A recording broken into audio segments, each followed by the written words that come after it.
los que hacen caminos, se oyen tus trinos de majestad, y la victoria de aquel febrero te ha coronado de libertad.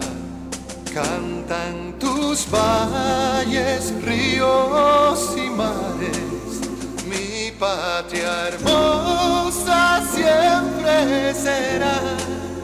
Tú nada temes, no te detienes, y haces un pacto con la verdad.